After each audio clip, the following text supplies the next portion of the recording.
স্ত্রী জীবিত থাকলে এখন থেকে কোনো ব্যক্তি আরেকটি বিয়ে করতে পারবেন না, তা উনি যে কোনো ধর্মেরই হোক না কেন। বহু বিবাহের প্রথা নিষিদ্ধ। যারা বিয়ে না করে সহবাস করতে চান, অর্থাৎ লিভ ইন সম্পর্কে থাকতে চান, প্রশাসনের কাছে তাদের ডিক্লারেশন বা ঘোষণা বাধ্যতামূলক এবং সেই সার্টিফিকেট সবসময় সঙ্গে রাখতে হবে। প্রয়োজনের সময় তা দেখাতে না পারলে শাস্তি ও জরিমানা হবে। লিভ ইন সম্পর্কে জন্ম নেওয়া শিশু আইনি স্বীকৃতি পাবে। অন্যদিকে বিবাহ বিচ্ছেদের ক্ষেত্রেও জাতি, ধর্ম, বর্ণ নির্বিশেষে সবার জন্য একই নিয়ম কার্যকর হবে। পারিবারিক সম্পত্তির ওপর ছেলে এবং মেয়ের সমান অধিকার থাকবে। জন্ম দেওয়া সন্তান এবং দত্তক নেওয়া সন্তান সম্পত্তির সমান অধিকারী হবে। ছেলেদের বিয়ের বয়স ন্যূনতম 21 বছর এবং মেয়েদের 18 বছর। এই সব নিয়ম সহ চলতি মাসের দ্বিতীয় সপ্তাহে অভিন্ন দেওয়ানি বিধি বিল পাশ হয় উত্তরাখণ্ডের বিধানসভায়। এক দেশ এক আইনের ভাবনাকে সামনে রেখে লোকসভা নির্বাচনের আগে উত্তরাখণ্ডের পথে হাঁটতে চলেছে দেশের আরো বেশ কয়েকটি রাজ্য বলে খবর। সেই তালিকায় রয়েছে আসাম ও রাজস্থানের মতো রাজ্য। সংবিধানের 44 নম্বর অনুচ্ছেদে বলা হয়েছে যে ভারতবর্ষে অভিন্ন দেওয়ানি বিধি চালু করার জন্য রাষ্ট্রকে উদ্যোগী হতে হবে। সেই প্রয়াসই কি তাহলে কার্যকর হতে শুরু করলো? কি এই অভিন্ন দেওয়ানি বিধি? এই বিধি চালু করলে কি লাভ হবে? পক্ষে বিপক্ষে কি ধরনের যুক্তি রয়েছে? আমাদের রাজ্যে অভিন্ন দেওয়ানি বিধি চালু করা কেন ও কতটা প্রয়োজন? যে আইন দেশের স্বাধীনতার 7 দশক ধরে চালু করা সম্ভব হয়নি, তা এখন চালু করা কতটা সহজ হবে? চলুন তা নিয়ে সংলাপ করা যাক, কারণ সংলাপ ভাবায় এবং ভাবনা পথ দেখায়। নমস্কার, আমি দীপেন আর আপনারা দেখছেন নিউজ ভ্যানগার্ড। রাজ্যে অভিন্ন দেওয়ানি বিধি চালুর সম্ভাবনা নিয়ে আজকের এই বিশেষ সংলাপে আমার সাথে রয়েছে রাজ্যের বিশিষ্ট আইনজীবী অরিন্দম ভট্টাচার্য এবং বিশিষ্ট শিক্ষাবিদ ডক্টর পল্লব ঘোষাল। দুজনকেই স্বাগত আজকের অনুষ্ঠানে। অরিন্দম বাবু, বলা হয় যে ভারতবর্ষকে এক আইনের আওতায় নিয়ে আসার চেষ্টা বহুদিনের। অভিন্ন দেওয়ানি বিধি মানে ধর্ম, বর্ণ বা জাতিকে নির্বিশেষে ভারতের বসবাসকারী প্রতিটি নাগরিকের জন্য একটি অভিন্ন আইন। তাহলে এখন কথা হচ্ছে যে দেশে ইউনিফর্ম ক্রিমিনাল কোড তো আছে, তাহলে ইউনিফর্ম সিভিল কোড নেই কেন? প্রথম কথা হচ্ছে আমাদের সংবিধানের প্রস্তাবনা যেটা প্রিএম্বল, তাতে যে কথাগুলো উল্লেখ করা হয়েছে প্রথমেই, সেটা হচ্ছে we the people of India do hereby solemnly resolve to constitute India into a sovereign socialist secular democratic republic। তো এর মধ্যে দুটো শব্দ এসে গেছে, সেটা হচ্ছে সেকুলার এবং ডেমোক্রেটিক। এই প্রস্তাবনা দিয়ে যে সংবিধান রচিত হয়েছে, সেই সংবিধানের 44 আর্টিকেলে, আর্টিকেল 44-এ যেটা এসছে হচ্ছে directive principles of state policy. সংবিধান প্রণেতারা তখনই বুঝেছিল যে কিছু বিষয় আছে যেগুলোকে এক্ষুনি ফান্ডামেন্টাল রাইটস বা ফান্ডামেন্টাল ডিউটিজের মধ্যে ঢোকালে পরে ইন্ডিয়ান ফেব্রিক যেটা আছে, সেই ফেব্রিকটা কিছু ক্ষেত্রে একটু চির ধরার সম্ভাবনা থাকে। তাই জন্য কিছু বিষয়কে ডাইরেক্টিভ প্রিন্সিপালস অফ স্টেট পলিসির অন্তর্গত করা হয়েছে। আর্টিকেল 44-এ যে ইউনিফর্ম সিভিল কোডের কথা বলা হয়েছে, সেটা একটা অন্যতম বিষয়। কেন? কারণ অভিন্ন দেওয়ানি বিধি ভারতের সংবিধান প্রণেতারা তখনই ভেবে নিয়েছিল, কিন্তু তখন যেটা মাথায় ছিল, যারা সংবিধান প্রণেতারা ছিলেন, সেখানে বিস্তর আলোচনা হয়েছে, যেটাকে বলা হয় কনস্টিটিউয়েন্ট অ্যাসেম্বলির ডিবেট।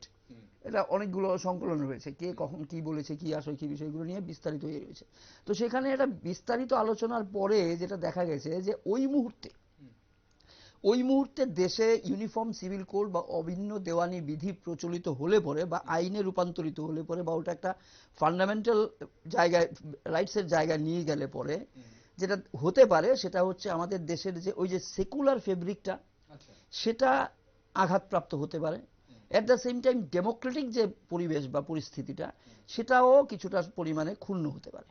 তাই জন্য এইটাকে ডাইরেক্টিভ প্রিন্সিপালস অফ স্টেট পলিসিতে রাখা হয়েছে, এই কথা মাথায় রেখে যে হ্যাঁ, উই শুড থ্রাইভ, আমাদের রাষ্ট্রের একটা চেষ্টা অবশ্যই থাকতে হবে যাতে একটা ইউনিফর্ম সিভিল কোড বা একটা অভিন্ন দেওয়ানি বিধি অর্থাৎ এক রাষ্ট্র এক আইন করা যেতে পারে।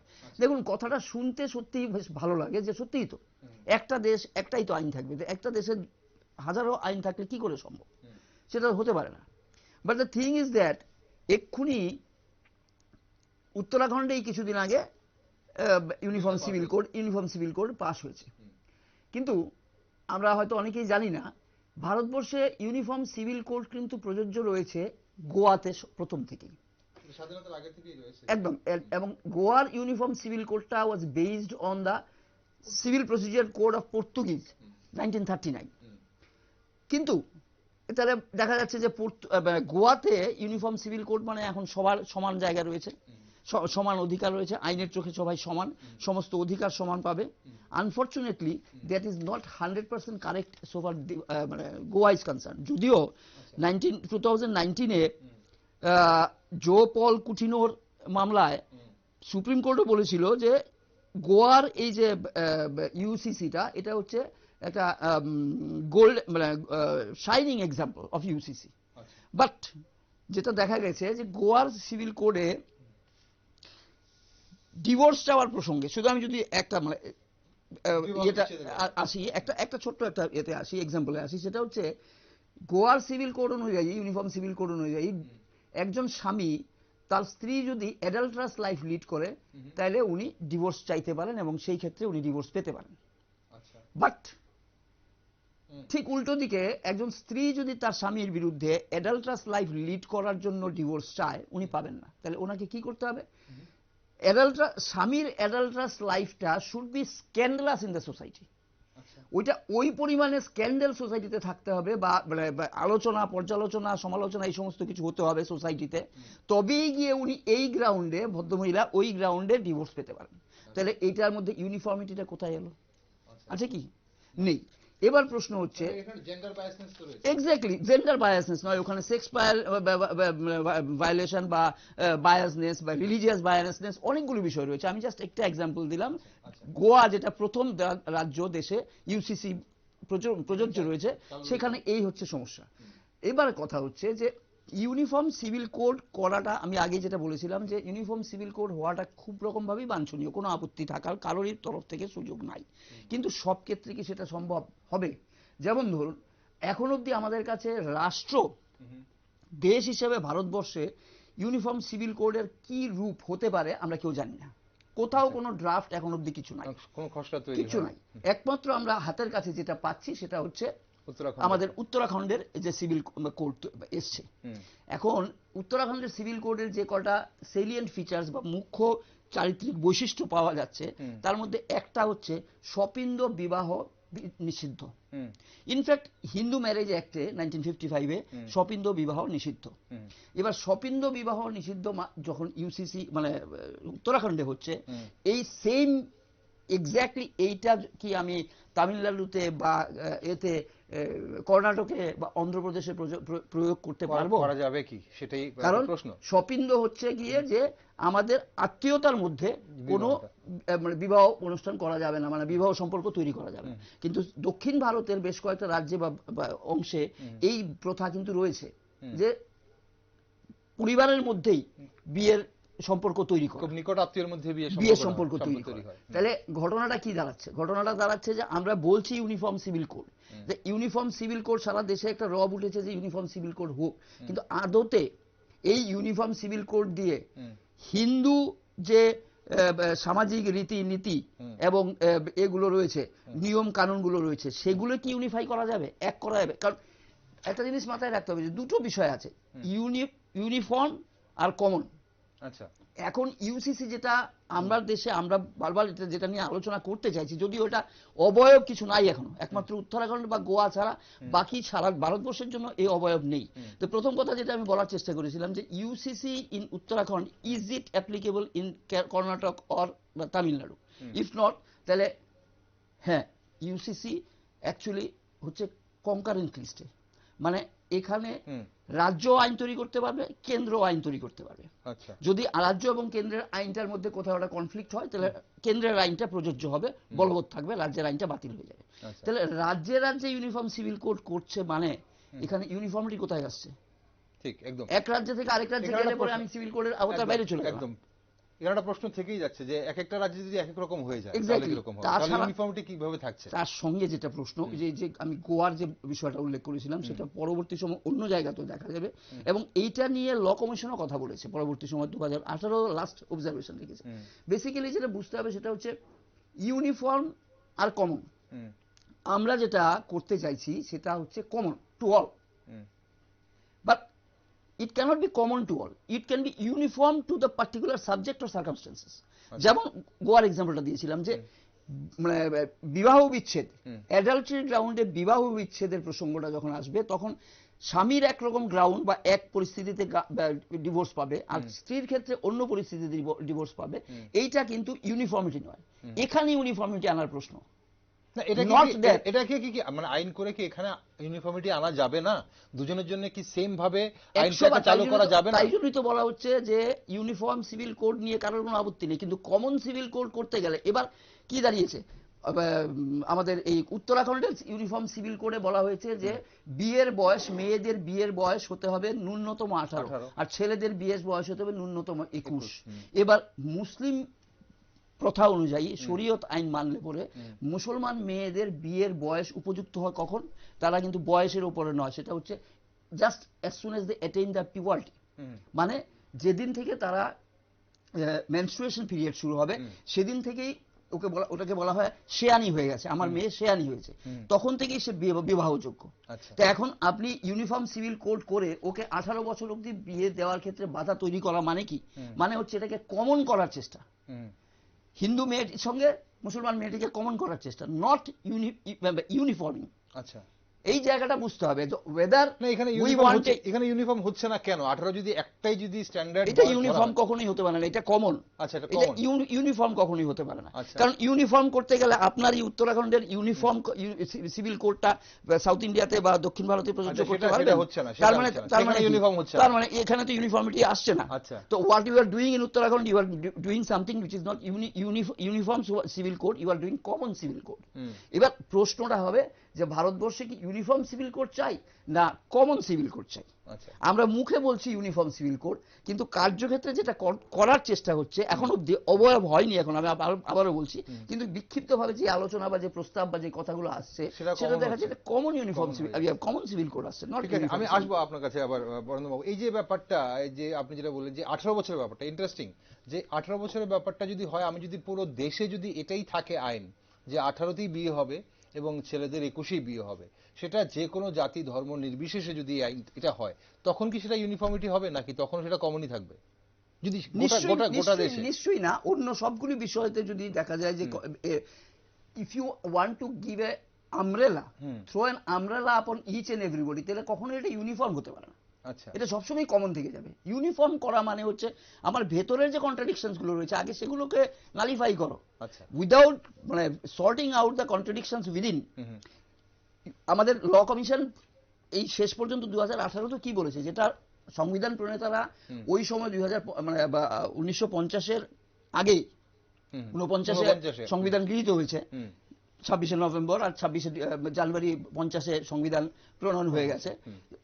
ওই সময়ই যে কথাটা বলেছিল যে এটাকে ডিরেক্টিভ প্রিন্সিপালস অফ স্টেট পলিসিটা রাখা কারণ হচ্ছে এক্ষুনি দেশ তৈরি নয় ইউনিফর্ম সিভিল করে দেওয়ার জন্য। একই কথা রিপিটেশন কিন্তু এসছে আমাদের 2018 ইয়েতেও, কি বলে, ল কমিশনের বক্তব্য। ল কমিশন বলছে যে ডিসক্রিমিনেটরি, বলছে যে has therefore dealt with laws that are discriminatory.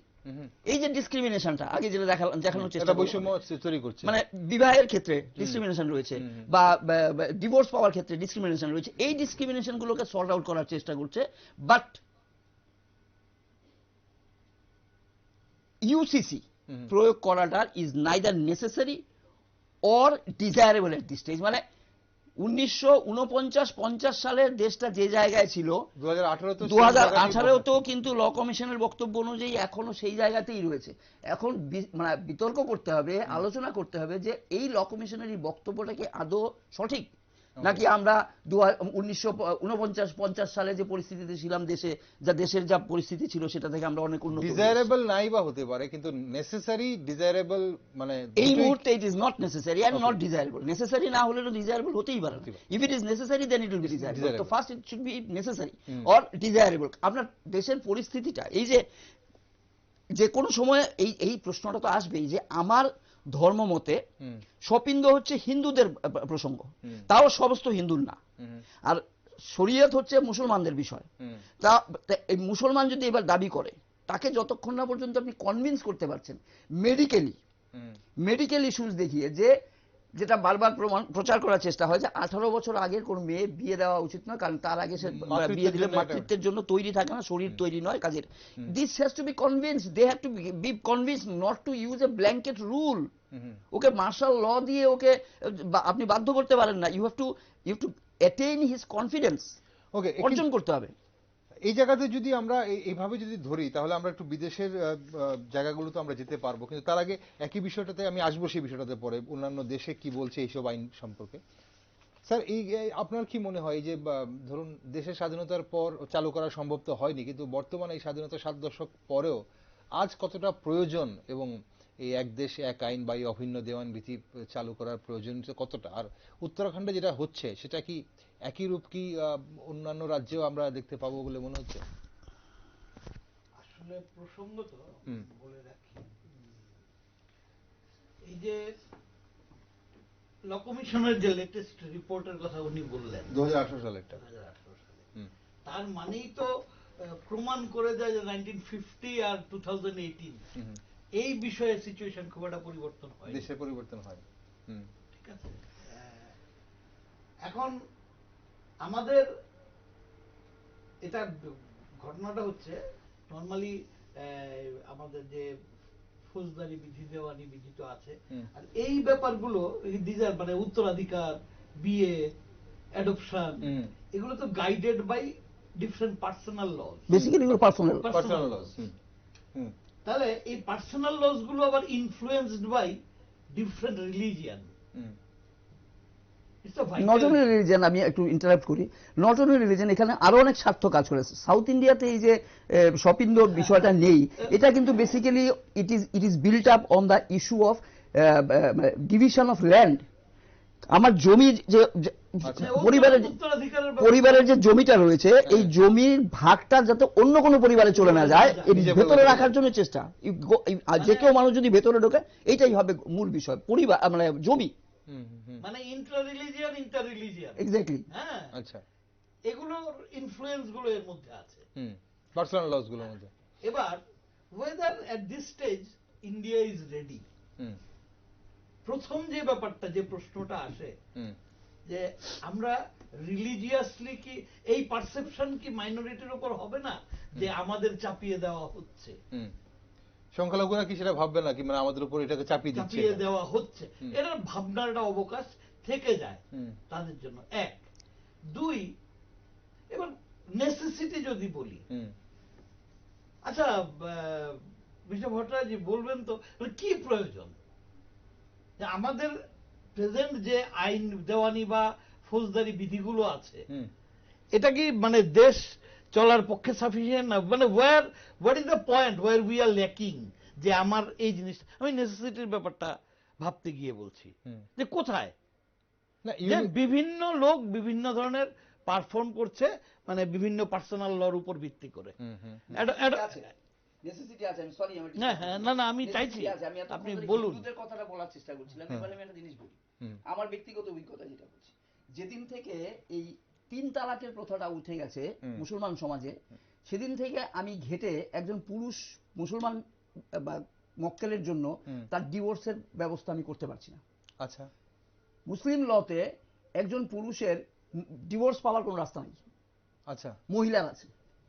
তো নেসেসিটি লাইজ দেয়ার। ওই যে বললাম, নাও ব্রিং ইউনিফর্মিটি। না তাহলে পুরুষরা তাহলে কিভাবে ওই তালাক বলে ডিভোর্স দিত? ওই 3 তালাকের প্রথাটাই ছিল একমাত্র। এই আইনি কোনো প্রক্রিয়া নেই। না, নেই। আচ্ছা, এখন যেটা এসছে সেটা হচ্ছে অন্য একটা আইন, সেটা হচ্ছে মুসলিম উইমেন্স অ্যাক্ট। ওকে, ওখানে মুসলিম মহিলার ডিভোর্স দিতে পারেন।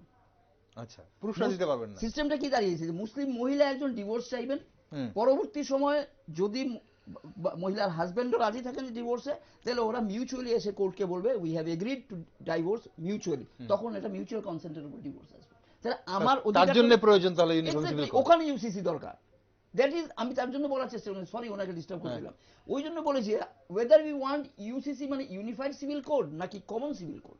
আচ্ছা, we are thriving for something common civil code, not uniform civil code. ওই ম্যাটারটাকে অ্যাড্রেস করা হচ্ছে না কেন? আপনি করতে পারবেন এটা যে শপিন্দ মানে উত্তরাখণ্ডের ইউসিসিটা সাউথ ইন্ডিয়াতে হবে কিনা দিতে পারবেন? Actually, due to the diverse character of our country, একদম diverse in many respect, cultural respect, diverse in religious respect, ঠিক আছে, এই ডাইভার্স ইয়েতে it is very difficult to bring uniformity, it is tough task. আচ্ছা, তাহলে দেখ সমাধানের ব্যাপার হয়তো আমরা আলোচনার মধ্যে পরে আসবে। তো এই পরিস্থিতিতে মানে সবার কাছে গ্রহণযোগ্য যে উনি যে প্রবলেমটার কথা বললেন, এবার এই জাতীয় প্রবলেম বা এখন যদি এই প্রবলেমগুলো এমন হয় যে এগুলো মানে সেলডম এই জাতীয় প্রবলেম আসছে, আচ্ছা, হ্যাঁ, বা এই জাতীয় প্রবলেম বেশি, মানে এর ইন্টেন্সিটিটা দেখতে হবে। ইন্টেন্সিটিটা দেখে স্বাভাবিক কারণেই এই একটা কমন কিছুর প্রয়োজন আছে। কারণ যেমন উত্তরাধিকার আইনে 2005 সাল অব্দি উনি ভালো বলতে পারবেন যে আমাদের হিন্দু ইয়েতে মেয়েদের কোনো উত্তরাধিকার ছিল না, ঠিক আছে, চাইতে পারতো, ভাইয়েরা অংশীদারি দাবি করলে পরে মেয়েরা সেটা পেয়ে যেত, কিন্তু একজন মেয়ে তার বাবার সম্পত্তি ভাগ করে দাও এটা বলার অধিকার ছিল না। এটা চেঞ্জ হয়েছে। তাহলে এখন প্রশ্ন হচ্ছে এই যে প্রয়োজনের তাগিদে আমাদের যে এক্সিস্টিং ব্যবস্থাপনা তাতে কিন্তু একটা একটা প্রয়োজনের ফলে একটা একটা আমরা মডিফাই করছি। আমরা এখানে এখন প্রশ্ন হচ্ছে এবার এই উত্তরাধিকার আইনটা, হিন্দু উত্তরাধিকার আইন মুসলমানদের ক্ষেত্রে, কারণ তারা আবার মুসলমান পার্সোনাল ল বোর্ড যেটা বলে দিয়েছে তারা আবার ওটা গাইডেড বাই দ্যাট, যার ফলে একই রকম হচ্ছে না। এবার প্রশ্ন হচ্ছে এবার একজন হিন্দুর সঙ্গে যদি একজন মুসলমানের বিবাহ হয়, যেমন একটা ব্যাপার আছে যেমন পার্সি, ইন্ডিয়াতে অনেক পার্সি আছে, তো পার্সিদের তাদের ধর্ম অনুযায়ী যে পুরুষ পার্সি মহিলা অপার্সি যদি হয় তাহলে ওদের সন্তান পার্সি হবে। আচ্ছা, এবার পাশাপাশি পুরুষ যদি অপার্সি হয় মহিলা যদি পার্সি হয় তাদের সন্তান পার্সি হবে না, মানে বাবা সমাজের বাইরে চলে গেল। আচ্ছা, ঠিক আছে, বাবার যেটা রিলিজিয়ন হ্যাঁ, তার মানে এখানে এটা আবার কি টেনে আনছে, এটা টেনে আনছে একটা পিতৃতান্ত্রিক ব্যবস্থা, gender discrimination towards the women.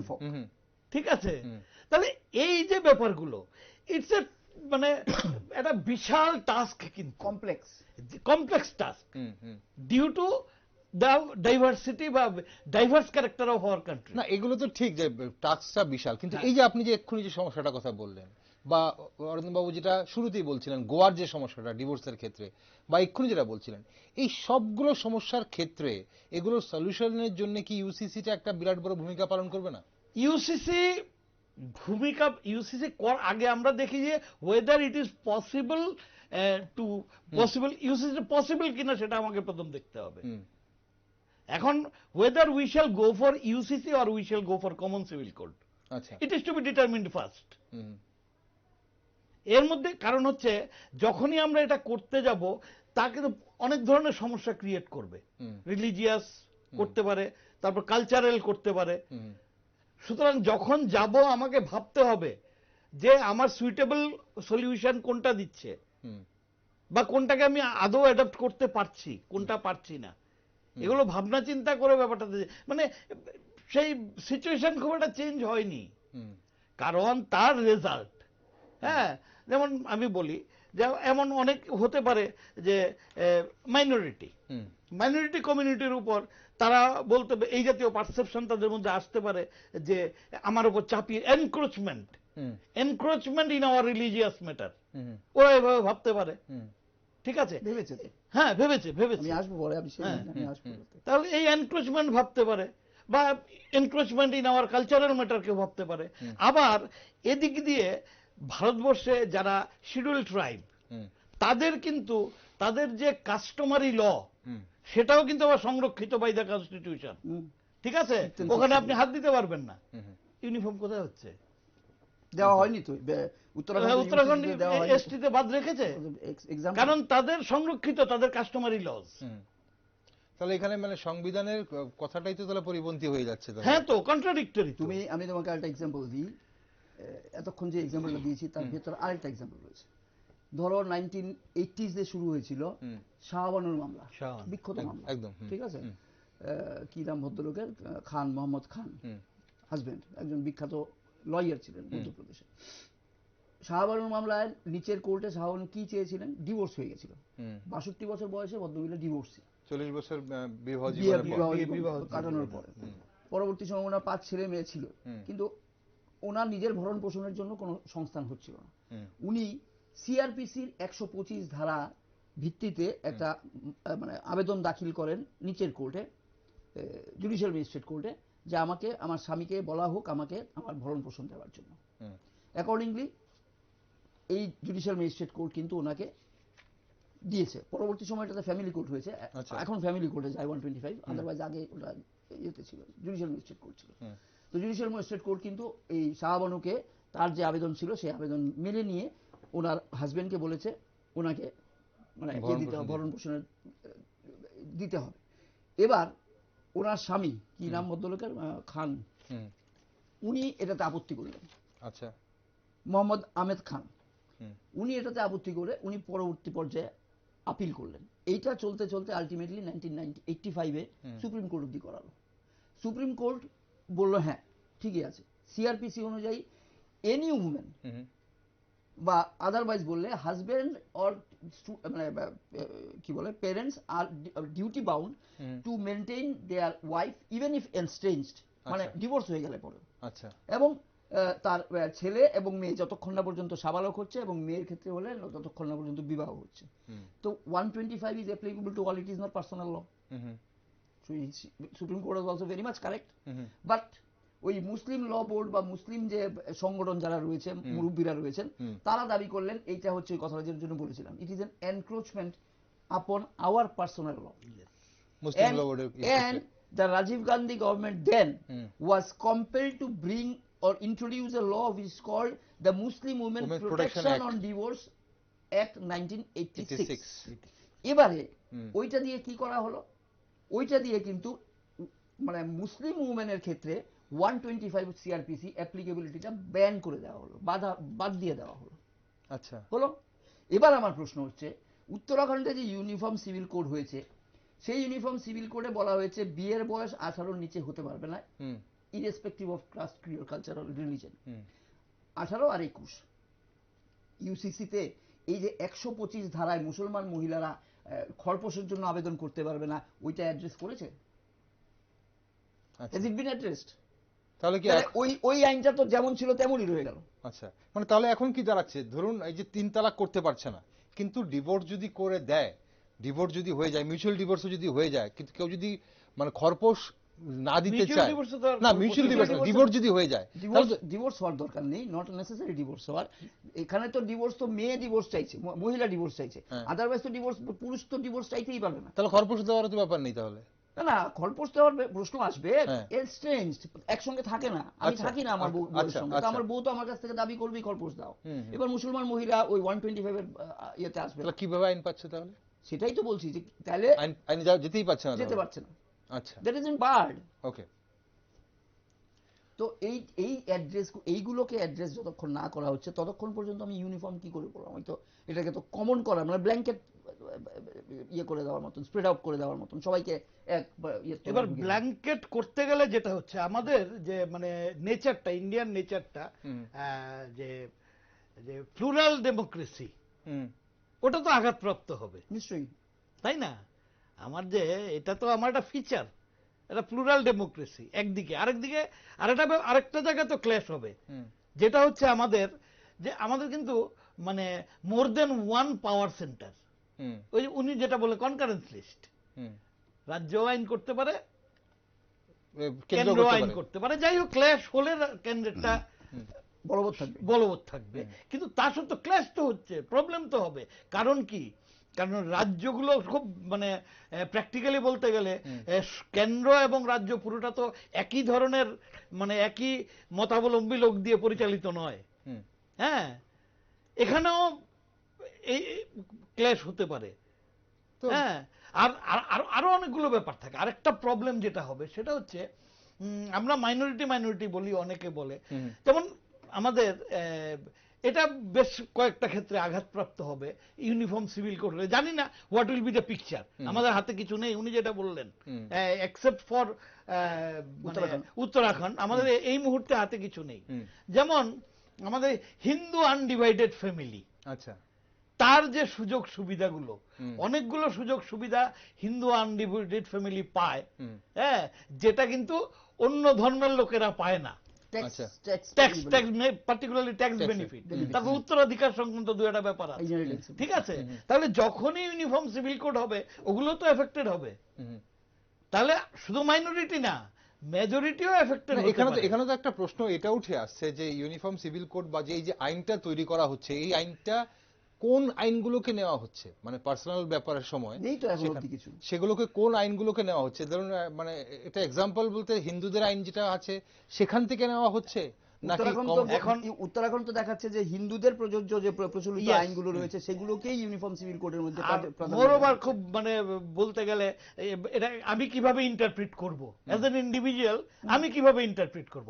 এখন আমি খুব ওপেন মাইন্ডেড, আমি বলতে পারি না এই দুটোর মধ্যে হুইচ ওয়ান ইজ সায়েন্টিফিক, ওটা অ্যাকসেপ্ট করা হয়েছে। কেউ বলবে না এখানে আমার এনক্রোচমেন্ট হয়েছে, মানে আমার ধর্মকে আঘাত করা হয়েছে। ওকে, আমরা যদি একটু এই জায়গাটা আমি একটু চাইবো আলোকপাতে, যে ইসলামিক কান্ট্রি যারা রিফর্ম করেছে তাদের পার্সোনাল লস, তাদের মধ্যে মরক্কো রয়েছে, টিউনিশিয়া রয়েছে, টার্কি রয়েছে, ইজিপ্ট, জর্ডান। এবার উল্লেখযোগ্য ব্যাপার, যেমন ইজিপ্ট এবং জর্ডানের মতো দেশে 3 তালাক বা ট্রিপল তালাক ব্যান্ড রয়েছে, এবং টিউনিশিয়া এবং টার্কির মতো দেশে বহু বিবাহ বন্ধ করে দেওয়া হয়েছে। তো যদি মুসলিম কান্ট্রিতে এরকম করা যায়, এই পার্সোনাল লগুলোকে যদি রিফর্ম করা যায়, তাহলে সেগুলো কি আমাদের মতো ভারতবর্ষের মতো দেশে কি সেটা করা সম্ভব নয়? বা করলে কি সেখানে কি মানে ওই যে রিলিজিয়াস আঘাতের ব্যাপারটাই শুধু উঠে আসবে? মানে যে কোনো আইনকে মানে একটা ওই যে কমন বলুন আর ইউনিফর্ম বলুন করতে গিয়ে যদি কাউকে করা হয়, সেখানে কি সবসময় কি শুধু এনকারেজমেন্টই বলা হবে শুধু, আর কিছু না? মানে এখানে কোনো রাজনীতি নেই? দেখো, এই ক্ষেত্রে আমি একটা কথা বলি যে কোট আনকোট আমি পড়িনি, আমি গত পরশুদিন টিভি দেখছিলাম, একটা ডিবেট চলছিল এই ইউসিসি নিয়ে। ওখানে একজন আমার মনে হলো বর্তমান দেশের যে শাসক দল রয়েছে তাদেরই সমর্থক একজন নেতৃত্ব কথা বলছিলেন, নামটা ভুলে গেছি। তো উনি ওনার বক্তব্যটার সমর্থনে বলতে গিয়ে বলছিলেন যে পণ্ডিত নেহেরু একটা ইন্টারভিউ দিয়েছিলেন দীর্ঘ সময় নিয়ে, প্রায় 2-2.5 ঘন্টার ইন্টারভিউ। সেই ইন্টারভিউতে একটা সময় সাংবাদিক ভদ্রলোক জিজ্ঞাসা করেছিলেন যে তোমার এখানে ইউনিফর্ম সিভিল কোড প্রযোজ্য হচ্ছে না কেন বা প্রয়োগ করছো না কেন? তখন পণ্ডিত নেহেরু বলছিলেন যে দেখো, আমার দেশে কিন্তু এখন যেটা হয়েছে সেটা হচ্ছে যে যে যে সমস্যাগুলো ছিল আমরা অনেকগুলি বিষয়ই আইন করে করে সেগুলোকে সমাধান করার চেষ্টা করেছি। যেমন ধরো হিন্দু ম্যারেজ অ্যাক্ট 1955 বা অ্যাডপশন অ্যাক্ট, মেনটেনেন্স অ্যাক্ট, তারপরে তোমার কি বলে ইনহেরিটেন্স অফ প্রপার্টি, এগুলো আমরা কোডিফাই করে দিয়েছি। আচ্ছা, তো কাজে in other sense it is now become uniform. তখন ওকে স্পেসিফিক্যালি জিজ্ঞাসা করা হয়েছিল ওনাকে যে তাহলে মুসলিমদের ক্ষেত্রে কি হয়েছে? তো কোট আনকোট উনি যেটা বলেছেন আমি সেটা শুনে বলছি, ইফ দ্যাট ইজ সো, ওই যে আমি তোমার প্রসঙ্গটা আসবো বলে এই কথাটা বলছি। তো উনি নাকি মন্তব্য করেছিলেন তখন যে we dare not step into this field. আচ্ছা, পণ্ডিত নেহেরুর দুর্বলতাটা প্রকাশ করার জন্য ওই সময় ওই ডিবেটে ওই দিন ভদ্রলোক ওই কথাটা বলেছেন, আমি যেটা বুঝতে পেরেছি। আমার প্রশ্নটা হচ্ছে বা আমার বক্তব্যটা হচ্ছে, তুমি যে দেশগুলোর কথা বললে সেই দেশগুলো হচ্ছে টোটালি মুসলিম রুলড স্টেট বা মুসলিম ডমিনেটেড ইসলামিক কান্ট্রি। তো আমি প্রথমেই তো তোমাকে বলেছিলাম যে make them understand, win them over, আচ্ছা, নট ইউজ ব্রুট ফোর্স। ওই দেশের শাসকরাও মুসলমান, শাসিত বা প্রজারাও মুসলমান, সবাই মুসলমান, মাইনরিটি সামান্য কিছু থাকলেও থাকতে পারে। তো ওখানে আইনটা করার সময় সরকার এই সবগুলো বিষয় মাথায় নিয়েছে। ওখানে মৌলবী মৌলানা যারা রয়েছে তাদেরকে সহমতে নিয়েই আইনটা হয়েছে। তো এখানেও যদি আইনটা ওইভাবে নিতে হয়, আমার দেশে তাহলে সহমতের ভিত্তিতে নেওয়া হোক না। আচ্ছা, অসহমত নিয়ে কেন করব? কেন এই মানে এই ধারণাটা দেওয়া হবে যে আমার এতে এনক্রোচমেন্ট হচ্ছে? Why should it be? কারণ ল কমিশনও যে কথাটা বলার চেষ্টা করছে যে mere existence of difference does not imply discrimination. এখানে ডিসক্রিমিনেশনের যে জায়গাটা ওইটা রয়েই গেল, কিন্তু এক্সিস্টেন্স অফ ডিফারেন্স বৈপরীত্য রয়েছে, তার মানে ডিসক্রিমিনেশন নয়, it is rather an indication of A robust democracy. প্রথমেই বলেছিলাম সেকুলার অ্যান্ড ডেমোক্রেটিক। তা আমার ডেমোক্রেটিক ফেব্রিকটাকে যদি রাখতে হয়, তাহলে আমি আমার নিজস্ব যে মানে সেন্টিমেন্ট, সেটা নিয়ে আমি আমার এই দেশে চলতে পারবো না কেন? কেন আমাকে তোমার যে সেন্টিমেন্ট, তোমার যে রীতি রেওয়াজ, মানে আচরণ পদ্ধতি মেনে চলতে হবে? কেন আমার বাড়িতে ঢুকে ফ্রিজ খুলে গরুর মাংস আছে বলে আমাকে লিঞ্চ করা হবে পাবলিকলি? ওয়াই? আমি তো স্বাধীন ভারতেই থাকি, আমিও তো ভারতের নাগরিক তো নাকি? তুমি আমার উপর এই মানে হামলাটা করতে পারো? এই যে পার্থক্যটা, আমরা যদিও একটা ধর্মীয় পার্থক্য, কিন্তু এই যে আমি এই জায়গায় আমার একটা এক্সাম্পল আমার কাছে এমনিতেই মনে আসছে, ব্যাপারটা একটু আলোকপাত করবেন। ধরুন দুটো বাড়ি পাশাপাশি, একটা বাড়িতে সংসার, স্বামী স্ত্রী সন্তানরা সংসার করছে, আরেকটা বাড়িতে স্বামী, কয়েকজন স্ত্রী, সন্তানরা সংসার করছে। তা এখন কি এই দুটো বাড়ির কালচারের মধ্যে একটা পার্থক্য রয়েছে, এবং তাতে কি এই বাড়ির এফেক্ট ওই বাড়িতে, কালচারের এফেক্ট কি ওই বাড়িতে পড়ছে না? ব্যাপারটা আমাদের দৃষ্টিভঙ্গির ক্ষেত্রে কিছুটা দুর্বলতা রয়েছে। ইট ইজ নট দ্যাট তারা একের বেশি দুই বিয়ে করছে না, but the thing is that আমি বিশ্বাস করি, তুমি সাংবাদিক মানুষ, তুমি মানে তথ্য সংগ্রহ করে দেখো আমার কথাটা ঠিক কি ভুল। এই যে প্রথাটা ছিল, এই প্রথাটা বেসিক্যালি ছিল এই যে ধর্মটা, এই ধর্মটা হচ্ছে সব থেকে কনিষ্ঠতম ধর্ম পৃথিবীতে, আচ্ছা, সব থেকে শেষে জন্মেছে। তো তার তখন ছিল স্প্রেড আপ করা, নাম্বার গ্যাদার করা। এর জন্য এই যে পন্থাটা, এবং এখানে আরেকটা কথা বলছে ওই ধর্মের যারা লোকরা রয়েছে, যে এই যে কি নাম, হযরত মুহাম্মদ, বলছে হযরত মুহাম্মদ কখনোই প্রথম মানে একজন স্ত্রী জীবিত থাকা অবস্থায় আরেকজনকে বিয়ে করেননি। করেছেন কখন করেছেন? ডেস্টিটিউট, বিধবা, মানে লোক নেই ওনাকে সাহায্য করার, to help them he married them, তাদেরকে সাহায্য করার জন্য। এখন কথা হচ্ছে যে এই যে সিস্টেমটা, এই সিস্টেমটা কিন্তু বেসিক্যালি হচ্ছে to speed up the population, number of পপুলেশনটা স্পিড আপ করার জন্য হয়েছে। আজকের দিনে যারা এই সম্প্রদায়ভুক্ত বা এই ধর্মাবলম্বী মানুষ, যারা শিক্ষিত প্রোগ্রেসিভ হয়েছে, তারা কিন্তু এই প্রথা নাই। তোমার প্রতিবেশী একজন শিক্ষিত প্রফেসর মানুষের ঘরে কিন্তু দুটো স্ত্রী নেই। আমি একটা কথা বলছি, এই ব্যাপারটাকে আরো জাস্টিফাই করা যায়। আমরা দুঃখজনক যে আমাদের 21 সালের সেন্সাসটা হয়নি, ঠিক আছে, 2021 সেন্সাসটা হয়নি। 2001-এ এখানে যদি আমরা দেখি যে ফ্যামিলি সাইজ বা হাউস হোল্ড সাইজ বলা হয় সেন্সাসের ভাষায়, household size of different religion.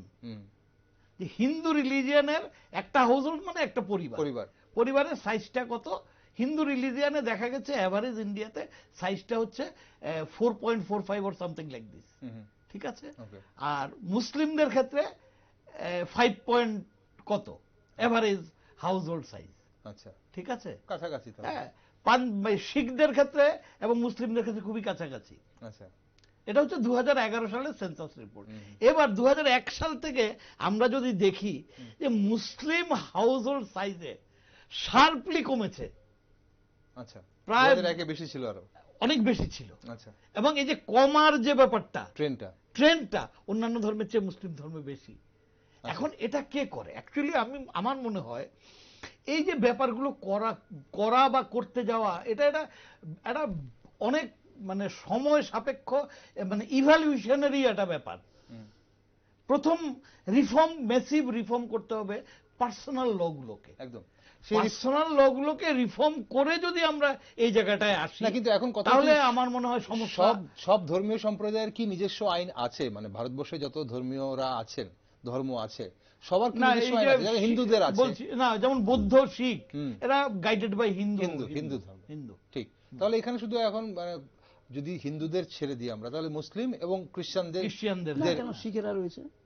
না তো সেক্ষেত্রে বেশিরভাগ ক্ষেত্রে ওই মানে উত্তরাধিকার ইত্যাদি বোধহয় গাইডেড বাই মানে হিন্দু দুটো পার্ট আছে ওদের, একটা হিন্দুদের ফলো করে, অন্য পার্টটা ইয়ে ধর্ম যেটা মানে গুরু নানকের যে ধর্ম, সেটার মধ্যে পার্সোনাল লজে কিছু ডিফারেন্স রয়েছে। ওকে, গোটাটাই তো পার্সোনাল। এখন আমরা উত্তরাখণ্ডে চালু হয়েছে এবং যেটা আসামেও খসড়া তৈরি হচ্ছে। তুমি বেসিক জায়গাটা বোঝার চেষ্টা করতে হবে আমাদের, যে এই যে বারবার বলা হচ্ছে যে one cannot marry have a second spouse while the first spouse is living. Very good. এবং আমাদের টার্গেটটা কি? আমাদের একটা জিনিস দেখতে হবে, সমস্যার সমাধান করার জন্য চিন্তা বা দৃষ্টিভঙ্গিটা স্বচ্ছ হতে হবে। ইট should B constructive, nothing destructive. এবার এই যে গল্পটা আসছে যে 4টে বিয়ে করতে পারে মুসলমানরা, মুসলমানরা 4টে বিয়ে করতে পারে মানে মুসলমানের পরিবারের সংখ্যা বড় হবে, বড় হচ্ছে, আমরা পপুলেশন বেড়ে যাচ্ছে, উই আর স্কেয়ার্ড। এবার আমার প্রশ্ন হচ্ছে, আজকে থেকে কিছুদিন আগে হচ্ছে, আমি পার্সোনালি বলছি যে আমার এক পাশের দাদু, ওনার 7 ছেলে মেয়ে, আচ্ছা, আরেক পাশের দাদু 10 ছেলে মেয়ে, 5টা ছেলে 5টা মেয়ে। তো উনি তো বিয়ে, ওনার দুজনই বিয়ে তো একটাই করেছেন।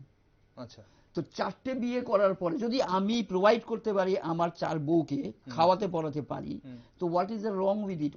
What has harmed you? Population, ঠিক তো? তো তোমার বাড়িতে তো তোমার দাদুর তো 6টা 7টা করে সন্তান, তা আমারও তো 6 জনই, 4 বউয়ের 6 জন। তো সমস্যাটা কোথায়? সমস্যাটা হচ্ছে দৃষ্টিভঙ্গি, চিন্তা ভাবনা। এখন বর্তমানে যেটা দাঁড়িয়েছে, উনি যে কথাটা বলার চেষ্টা করছিলেন, যে এখন প্রত্যেকটা ক্ষেত্রে কি মুসলমান কি হিন্দুর ক্ষেত্রেই এই যে পপুলেশনের জায়গাটা কিন্তু স্টিপলি ফলিং। হ্যাঁ, কারণ এটা লিটারেসির সঙ্গে যুক্ত। এটা শুধু একটা এক্সাম্পল ছিল। তাই জন্য ইনিশিয়ালি তোমার যে সমস্যাটা, সেই 18 বছর থেকে অ্যাড্রেস করার জন্য যেটা ফার্স্ট প্রয়োজন ছিল, যেটা তুমি এক্সাম্পল দেওয়ার চেষ্টা করেছিল, যে এই দেশগুলোতে, এই দেশগুলোতে গিয়ে দেখো ওখানে শিক্ষার হার কি মুসলমানদের মধ্যে আর তোমার দেশের মুসলমানদের মধ্যে শিক্ষার হার কি। তুমি কেন প্রথম, যেটা উনি এক্ষুনি লাস্ট বলার চেষ্টা করছিলেন, যে ইনার কনফ্লিক্টস গুলোকে, পার্সোনাল ল গুলোকে মডিফাই করার চেষ্টা করো, রিফর্ম করার চেষ্টা করো, কিন্তু সেটা করতে গেলে প্রথম যেটা দিতে হবে সেটা শিক্ষার আলো। কারণ তুমি শিক্ষার আলো বিজ্ঞানের ভিত্তিতে করতে হবে। তুমি ওকে যদি শিক্ষিত হওয়ার সুযোগ না দাও, শিক্ষিত করার উদ্যোগটা না নাও, শুধু চাপিয়ে দিলে পরে অটোমেটিক এটা রিভল্ট ব্যাক করবে। চাপিয়ে দিয়ে কোনো সমস্যার সমাধান হবে না। এতদিন ধরে ভারতবর্ষে আমরা গৌরবোজ্জ্বল 75 বছর আমি বলছি 75 বছর আমরা গৌরবোজ্জ্বল, মানে 75 বছর বা 76তম বছর পালন করছি, কিন্তু সমস্যা হচ্ছে কোন সমস্যারই বাই হার্ট সলিউশনের চেষ্টা কেউ করেনি। না, everybody has accuse the other. এর জন্য করা যাচ্ছে না, ও এটা করেছে সে এটা করেছে, আমি কিছু, তুমি কি করেছো? নাথিং। এবারে আমাকে যেটা দেখতে হবে যে something has to be done with a sincere approach. Without a sincere approach, আমি ওই যে বললাম বারবার যে এটা ইউসিসি নয়, it's CCC, common civil code হচ্ছে। তো common civil code, will it help India? Being around a UCC, no issue, nobody denied that. And first of all, তার আগে যেটা আসছে যে সারা দেশে ইউসিসি হচ্ছে, কিন্তু ইউসিসিটা দেখতে কিরকম, রামের মতো না মা কালীর মতন দেখতে, কেউ জানে না। ঠিক, মানে একটা খসড়া নেই, মানে কেন্দ্রীয় একটা খসড়া নেই যে রাজ্যে রাজ্যে যদি ইউসিসি করতে দেওয়া হয়, রাজ্যে রাজ্যে যদি ইউসিসি করতে দেওয়া হয়, সেটা আর ইউসিসি কোথায় থাকবে? আমি এই রাজ্যের বাসিন্দা বা নাগরিক, পরবর্তী সময় আমি কাজের সূত্রে আমি চলে গেলাম অন্য একটা রাজ্যে, সেখানে ইউসিসি আর এই রাজ্যের ইউসিসির মধ্যে ডিফারেন্স হয়ে গেল, তাহলে কি হবে? করতে হবে তো ইউনিয়নকে। তো ইউনিয়ন যদি করতে হয়, তাহলে উত্তরাখণ্ডে যেটা চালু হলো সেটা কি পাইলট প্রজেক্ট, মানে দেখার জন্য যে কি হয়, কি প্রতিক্রিয়া হয়।